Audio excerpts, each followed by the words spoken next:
Queridos irmãos, eu quero compartilhar um pouco hoje com vocês acerca dos pregadores engraçadinhos. Esses pregadores que adoram contar piadas e não pregam a palavra de Deus.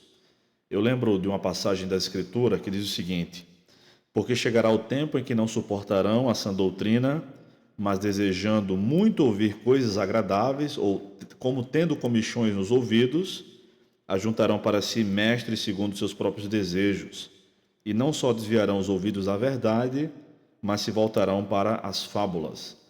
Esse tempo já chegou. Quando a gente começa a falar sobre esses assuntos, de pregadores que querem ser agradáveis ao público em detrimento da fidelidade à palavra de Deus e de comunicar a verdade de Deus, sempre nos lembramos de algumas citações fantásticas de Spurgeon, né? Porque Spurgeon realmente tinha uma mente brilhante, era um cara extremamente inteligente, e uma das maiores virtudes da pregação de Spurgeon era a incrível habilidade que ele tinha de fazer ilustrações. E certa feita ele falou da sua época, já no século XIX, quando os pregadores estavam muito mais interessados em entreter os bodes do que em alimentar as ovelhas. É exatamente esse tipo de coisa que nós vemos em muitos lugares, em muitos púlpitos Brasil afora. E esse tipo de gente acaba ganhando muita fama porque são agradáveis aos incrédulos, em primeiro lugar, porque não confrontam o pecado, não falam sobre arrependimento em suas mensagens, sobre o juízo vindouro, sobre a segunda vinda de Cristo, enfim, não falam sobre o Evangelho, o poder de Deus que transforma vidas daqueles que se arrependem de seus pecados, entregam sua vida para Cristo e são transformados pelo poder do Espírito Santo. Não. Esses pregadores ganham mídia porque são engraçadinhos demais e acabam sendo muito confortáveis, convenientes, agradáveis aos incrédulos.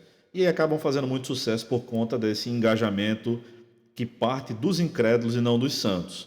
Então, depois, o passo seguinte é que eles acabam encontrando lugar no coração dos crentes que estão desnutridos espiritualmente. Tá? Então, acaba sendo um meio muito prejudicial de supostamente divulgar a palavra de Deus. Tá?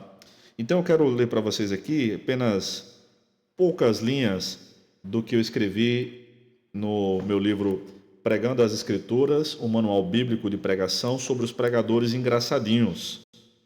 Os pregadores engraçadinhos, já pensou? Então eu falo sobre vários aspectos aqui, vários pregadores, e no capítulo 3, quando eu estou falando sobre a pregação dos apóstolos, eu faço alguns apontamentos sobre esse tipo de pregador. Vejam só. Virou moda contar piadas nos púlpitos durante as pregações e cultos no Brasil. Os brasileiros, especialmente os nordestinos como eu, são muito bem-humorados e gostam muito de dar boas risadas, graças a Deus por isso. O problema surge quando as coisas são misturadas e confundidas. Estou falando de quando não há discernimento para saber se estamos em um culto ao Senhor e quando não estamos. Isso certamente começa com o problema das definições. Primeiro, muitas pessoas dizem que estamos sempre em culto ao Senhor e confundem-se com isso. Mas precisamos observar a adoração contínua que a Bíblia fala é algo individual e tudo o que fazemos.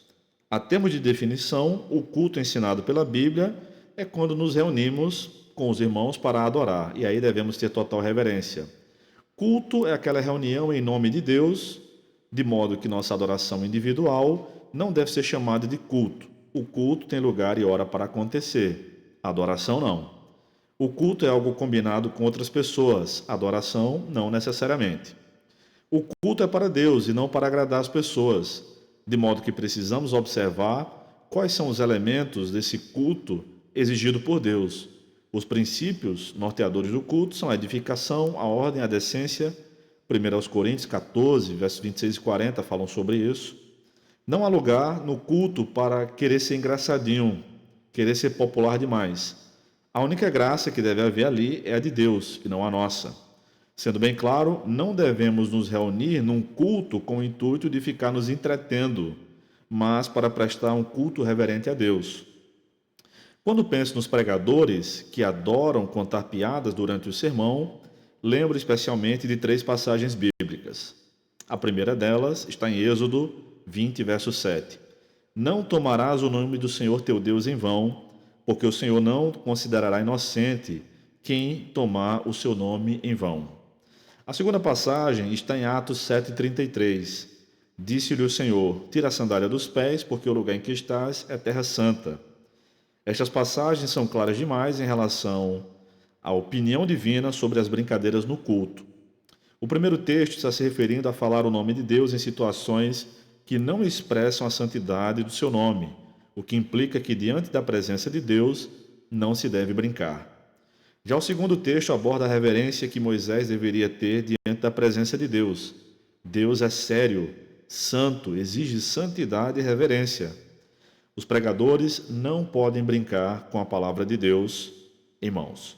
Não considero ninguém que brinque em sua pregação algo digno de ser ouvido. A terceira passagem que me vem à mente é 2 Timóteo 4,5.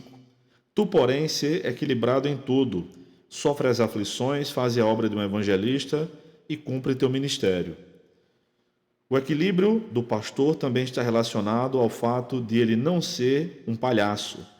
Certa vez ouvi um irmão comentar que gostava das aulas de teologia de determinado professor, porque ele era uma espécie de humorista.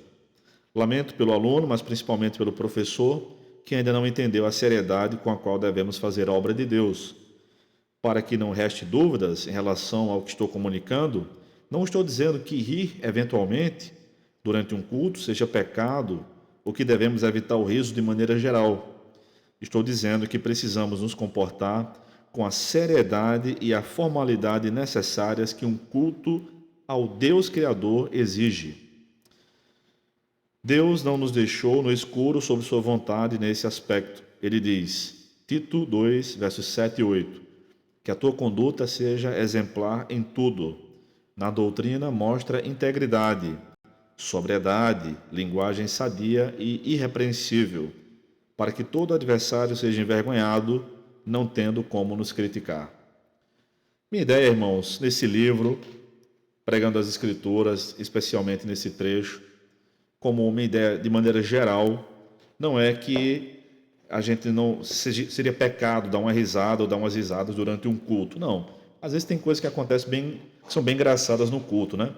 O lugar é propício para isso, o ambiente é tão formal e deve ser assim, com muita formalidade, que às vezes quando há uma quebra de protocolo, digamos assim, a nossa tendência é dar umas boas risadas, como quando uma criança fala alguma coisa, ou um amém é dito fora de ordem, quando alguém não prestou bastante atenção ao que estava sendo dito, a nossa tendência é dar algumas risadas. O problema que eu estou levantando aqui, para a gente refletir um pouco, é quando a mensagem, o coração da mensagem do pregador são as piadas, com o nome de Deus, com a palavra de Deus e com a obra de Deus. Então, é claro, já dei algumas risadas pregando, as pessoas às vezes já deram também, não é o comum, geralmente meus sermões são bem sérios, mas é isso que acontece. Então, o problema é o coração da mensagem, qual é o objetivo do pregador. Também já ouvi, amigo meu, e o repreendi por isso, graças a Deus, depois de um tempo ele mudou a sua posição, tá, quanto a isso, mas dizer que era um dos objetivos da sua mensagem era divertir o povo. Eu disse, olha, isso aí não condiz com a palavra de Deus, você nunca viu nenhum profeta e nenhum apóstolo, nem muito menos o Senhor Jesus, ter esse intuito em sua pregação ou fazer isso na prática, tá? Então, assim, o problema que eu tenho com os pregadores engraçadinhos é que eles não honram o nome de Deus, a obra de Deus, nem a palavra de Deus.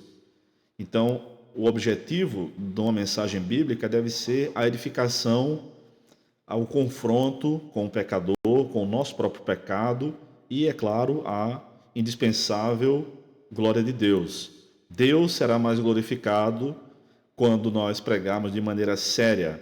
E pregação é coisa muito séria, gente, muito séria mesmo, porque muita gente vai para a igreja, quer cultuar Deus e espera ouvir um direcionamento da parte de Deus, e o povo de Deus está orando, pedindo a Deus que ele envie uma mensagem através do pregador e também, eventualmente, através dos louvores, que ouça as orações, enfim. Geralmente, o povo de Deus faz isso. Coloca diante de Deus todos os elementos, todas as partes do culto, tá? E esperamos, eu também, como servo de Deus, espero ouvir a voz de Deus, que é uma pregação fiel às Escrituras, corretamente contextualizada, corretamente aplicada à mensagem, no poder do Espírito Santo, é o que nós esperamos.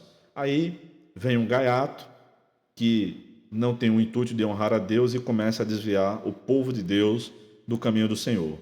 Ouvindo esse tipo de mensagem, nós não seremos transformados à imagem e semelhança do nosso Senhor Jesus Cristo. Nós não ficaremos mais parecidos com Ele, não atingiremos a estatura de varão perfeito, mencionada pelo apóstolo Paulo em Efésios capítulo 4. Não, nós seremos mais transformados no mundo, na semelhança do mundo, e não do Senhor Jesus Cristo, tá? Então, assim, irmãos, é imprescindível que demos preferência a pregadores fiéis da palavra de Deus e de preferência ainda aos pregadores que pregam com profundidade. Então, isso parte de nós. Isso também deve ser uma preocupação dos pregadores. Se um dos pregadores, se você que está me ouvindo é um desses pregadores engraçadinhos ou pensa em ser assim, tire o cavalinho da chuva, desista agora mesmo, se arrependa diante de Deus, confesse seu pecado diante de Deus e não queira ser um palhaço de púlpito. Seja um expoente da palavra de Deus, um pregador do Evangelho de Jesus Cristo. Faça essa mensagem chegar a outras pessoas que precisam aprender um pouco mais sobre pregação, como nós também precisamos. E se você tem interesse, entre em contato e adquira esse exemplar, um exemplar desse livro comigo, Pregando as Escrituras, o Manual Bíblico de Pregação. Pregadores cheios da graça de Deus, não cheio de graça ou gracejo, tá bom? É o que nós ansiamos. Que Deus te abençoe e até mais.